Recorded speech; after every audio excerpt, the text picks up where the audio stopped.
जय माता दी, हर हर महादेव। आप सभी भक्तों को आशा करती हूँ आप सबके ऊपर माँ भगवती माँ वैष्णो की कृपा आशीर्वाद बना रहे हमेशा। आइए हम लोग चतुर्थम अध्याय करते हैं। इस अध्याय से चौथा पाठ करते हैं भगवान माँ का, जिसमें लिखा है इंद्रादि देवता देवी जी की स्तुति की गई है और उन्होंने कैसे उनके मनोकामना पूर्ण होने के बाद उन्होंने अपना कैसे माँ का गुणगान किया है। आइए चलो करते हैं चौथे अध्याय में। सिद्धि की इच्छा रखने वाले पुरुष जिनकी सेवा करते हैं तथा देवता जिन्हें चारों ओर सब ओर से घेरे हुए उन जया नाम वाली दुर्गा देवी का मैं ध्यान करता हूँ। उनके श्रीअंगों की आभा काली मेघ के समान श्याम है। वे अपने कटाक्षों से शत्रु समय को भय प्रदान करती हैं। उनके मस्तक पर आबाध्य चंद्रमा की रेखा शोभा पाती है। वे अपने हाथों में शंख चक्र कृपाण त्रिशूल धारण करती हैं। उनके 3 नेत्र हैं। वे सिंह के कंधे पर चढ़ी हुई हैं और अपने बल के तेज से तीनों लोगों को परिपूर्ण कर रही हैं। ऋषि कहते हैं अनंत अत्यंत पराक्रमी दुरात्मा महिषासुर तथा उसकी दैत्य सेना से देवी के हाथ से मारे जाने पर इंद्र आदि देवता प्रणाम के लिए गर्दन तथा कंधे झुकाकर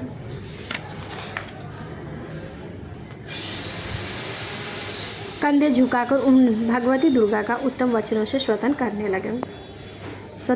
लगे। उस समय उनके सुंदर अंगों में अत्यंत हर्ष के कारण रोमांच छुआया था और वे देवता बोले संपूर्ण देवताओं की शक्ति का समुदाय ही जिनका स्वरूप है तथा जिन देवी ने अपनी शक्ति से संपूर्ण जगत को व्याप्त कर रखा है। समस्त देवर्षों देवताओं और महर्षियों की पूजनीय उन जगदम्बा को हम भक्तिपूर्वक नमस्कार करते हैं। वे हम लोगों का कल्याण करें।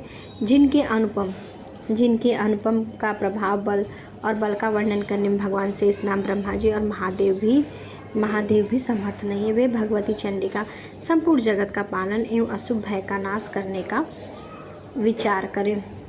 जो पुण्यात्मा घरों में स्वयं लक्ष्मी के रूप से, पापियों के हाथ दरिद्रता के रूप से और शुद्ध अंतःकरण वाले पुरुषों के हृदयों में बुद्धि रूप से, सत्पुरुषों में श्रद्धा रूप से और कुलीन मनुष्यों में लज्जा के रूप से निवास करती है, उन आप भगवती दुर्गा को हम नमस्कार करते हैं। देवी तुम आप संपूर्ण विश्व का पालन कीजिए। देवी आपके इस अचित व्यापक असुरों का नाश करने वाली भारी पराक्रम तथा समस्त देवताओं और दैत्यों के समक्ष युद्ध में प्रकट किए हुए आपके अद्भुत चरित्रों का हम किस प्रकार वर्णन करें।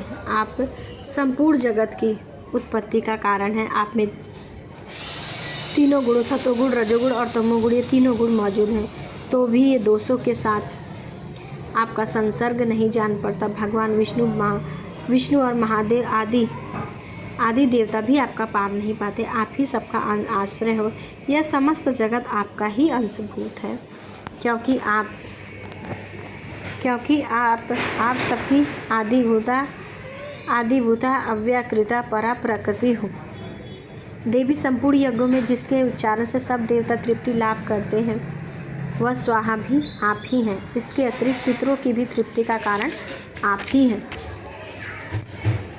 ऐतवत सब लोग आपको स्वधा भी कहते हैं। देवी जो मोक्ष की प्राप्ति का साधन है, अचिंत महाव्रत स्वरूपा है। समस्त दोषों से रहित जितेंद्र तत्व को ही सार वस्तु मानने वाले तथा मोक्ष की अभिलाषा रखने वाले मुनिजन जिनका अभ्यास करते हैं वह भगवती पराविद्या ही आप शब्द स्वरूपा है। अत्यंत निर्मल ऋग्वेद, यजुर्वेद और उद्गृत के मनोर्थों के पदों के पाठों से युक्त सामवेद का आधार भी आप ही हैं। आप देवी त्रयी 3 लोकों और 3 वेद और भगवती 6 ऐश्वर्य से युक्त हैं। इस विश्व की उत्पत्ति पालन के लिए खेती और आजीविका के रूप में प्रकट हुई हैं। आप संपूर्ण जगत की घोर पीड़ा का नाश करने वाली है। देवी जिससे समस्त शास्त्रों का सार का ज्ञान होता वह मेधा शक्ति आप में है। दुर्गम भाव सागर से पार करने नौका रूपी दुर्गा देवी भी आप ही हैं। आपकी कहीं भी आसक्ति नहीं है। कैटभ के शत्रु भगवान विष्णु के वक्षस्थल में एकमात्र निवास करने वाली भगवती लक्ष्मी तथा भगवान चंद्रशेखर द्वारा सम्मानित गौरी देवी भी आप ही हैं।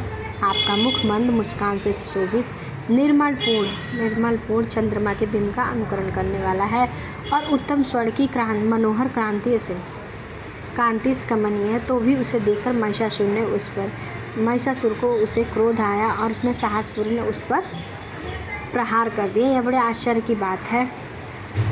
देवी वही मुख जब क्रोध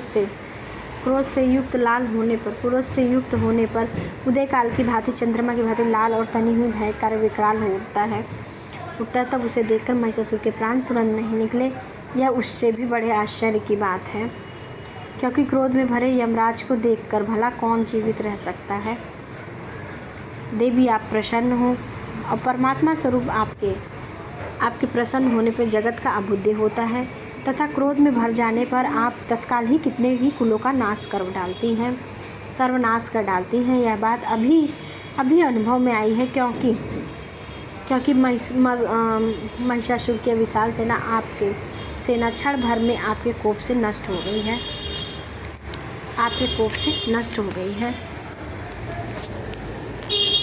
सदा अभुद्य प्रदान करने वाली आप जिन पर प्रसन्न रहती हैं वे ही देश में सम्मानित रहते हैं। उन्हीं को धन और यश की प्राप्ति होती है। उन्हीं का धर्म कभी स्थिर नहीं होता और वे अपने हिष्ट पुष्ट स्त्री पुत्रों और भृत्यों के साथ धन्य माने जाते हैं। देवी आपकी ही कृपा से पुण्यात्मा पुरुष प्रतिदिन अत्यंत श्रद्धापूर्वक सदा सब प्रकार के धर्मानुकूल कर्म करते हैं और उसके प्रभाव से स्वर्गलोक में जाते हैं। इसलिए आप